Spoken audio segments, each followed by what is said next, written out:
নমস্কার দর্শক বন্ধুরা, রেস স্পোর্টসের পর্দায় আপনাদের সকলকে স্বাগত।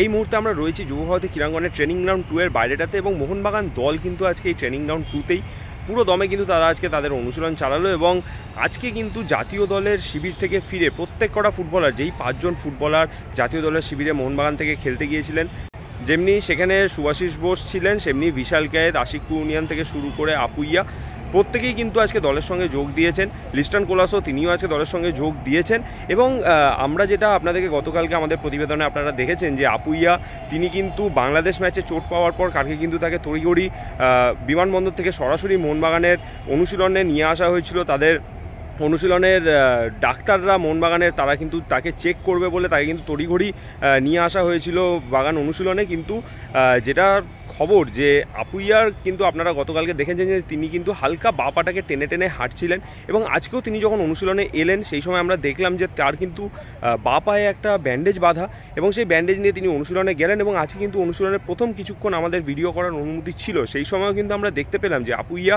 তিনি কিন্তু মাঠে এলেন, কিন্তু নর্মাল বুট পরে তিনি মাঠে এলেন এবং সতীর্থদের সঙ্গে তিনি কিন্তু কথা বলছিলেন। তবে অনুশীলন তিনি করেননি, তিনি মাঠের সাইডেই একধারে বসে তিনি কিন্তু তার সতীর্থদের অনুশীলন দেখছিলেন এবং বাকি দল কিন্তু চুটিয়েই অনুশীলন করেছে। শুধুমাত্র যে কজন জাতীয় দলের ফুটবলাররা, যেখানে আশিক কুনিয়ান, লিস্টন কোলাসো, সুভাশিস বোস, তারা কিন্তু মূল দলের সঙ্গে অনুশীলন খুব বেশি করেননি। প্রথমে কিছুক্ষণ পাসিং, তারপরে ফিজিক্যাল ট্রেনিং করার পর তারা কিন্তু মূলত সাইডলাইনে নিজেদের রিকভারি তারা সারছিলেন।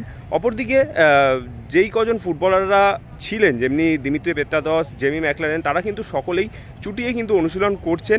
অপরদিকে মনবীর সিং, আপনারা জানেন যে তিনিও কিন্তু জাতীয় দলের শিবির থেকেই চোট পেয়ে বাগান দলে যোগ দিয়েছিলেন। তারপর থেকে কিন্তু তিনিও বেশ কয়েকদিন রিহ্যাব সারছিলেন এবং যত দ্রুত সম্ভব মনবীর সিংও কিন্তু নিজেকে সুস্থ করে তোলার প্রক্রিয়া চালাচ্ছেন এবং আজকেও কিন্তু যেটা দেখা গেছে যে মনবীর কিন্তু প্রত্যেক দিন পুরো প্রথম থেকেই কিন্তু সাইডলাইনে থাকেন। তবে আজকে কিন্তু তাকে দেখা গিয়েছিল যে তিনি কিন্তু প্রথমে কিছুক্ষণ দলের সঙ্গে অনুশীলন করেছেন, তারপরে তিনি কিন্তু সাইডলাইনে নিজেকে যত দ্রুত সম্ভব কিন্তু সুস্থ করে তুলে নেওয়ার চেষ্টা করছেন। এবং অপরদিকে আপুইয়া, যেটা মনে করা হচ্ছে যে তার চোট খুব বেশি গুরুতর নয়, যত দ্রুত সম্ভব বাগান ম্যানেজমেন্ট থেকে শুরু করে ডাক্তাররা কিন্তু চেষ্টা করছেন যে যত দ্রুত সম্ভব, সামনেই 3 তারিখ কিন্তু মোহনবাগানের ম্যাচ রয়েছে এবং সেই ম্যাচে এখনও যেহেতু প্রতিপক্ষ কে হবে সেটা যেহেতু জানা যায়নি, সেই কারণে 3 তারিখের ম্যাচের আগে কিন্তু যত দ্রুত আপুইয়াকে কিন্তু সুস্থ করে তুলতে চাইছে বাগান ম্যানেজমেন্ট। এছাড়া আজকে প্রথম কিছুক্ষণ যে আমাদের ভিডিও করার অনুমতি ছিল, চলুন দেখে নেওয়া যাক সেই সময় বাগান ফুটবলাররা কী কী করলেন তার কিছু মুহূর্ত।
যুব ভারতী থেকে সায়ন দে, রেস স্পোর্টস।